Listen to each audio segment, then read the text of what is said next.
السلام علیکم۔ آج میں آپ لوگوں کو ایک تاریخی جگہ پر لے کے آیا ہوں جو کہ صحابی رسول کا مزار آپ دیکھ سکتے ہیں، قبر مبارک جو کہ سلطنت عمان کے ایک گاؤں سمائل میں ہے۔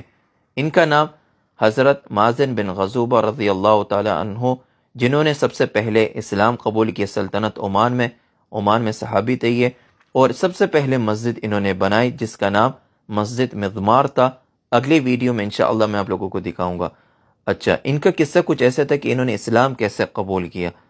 ان کی والدہ ایک بار بیمار تھی، تو یہ بتوں کی جو ہے عبادت کرتے تھے، بتوں کی پوجا۔ تو یہ گئے بت کے پاس جس کا نام بجر تھا۔ انہوں نے ان کو بولا کہ میری والدہ بیمار ہے، ان کو ٹھیک کر دیں۔ تو وہ ان سے ٹھیک نہیں ہوئی، ان کا انتقال ہو گیا۔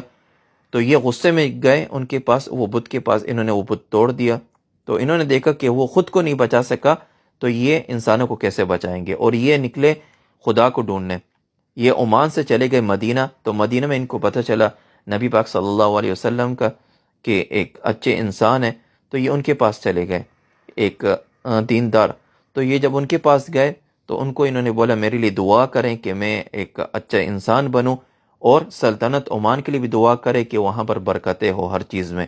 تو نبی پاک صلی اللہ علیہ وسلم نے دعا کی، انہوں نے وہاں سے جو اسلام قبول کیا، عمان میں آئے، سب سے پہلے مسجد یہاں پر بنائی، مسجد مضمار، اور یہاں پر اسلام انہوں نے پھیلایا۔ تو سب سے پہلے مسلمان یہ تھے، مسلمان صحابی سلطنت عمان میں، یہ جن کے جو قبر مبارک ہے یہ ہے سمائل میں، آپ دیکھ سکتے ہیں سامنے لکھا بھی ہوا ہے مازن بن غزوبہ رضی اللہ تعالیٰ عنہ۔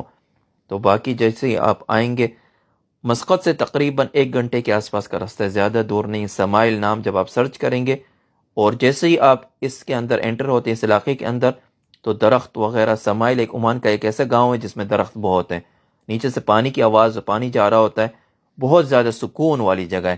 تو میں آپ سب کو بولوں گا ضرور آئیں، وزٹ کریں، اور میں اگلی بار انشاءاللہ نئی نئی قسم کی ویڈیوز آپ لوگوں کے لیے لے کے آؤں گا، تاریخی جگہیں جو کہ عمان میں اور عمان سے باہر۔ تو فالو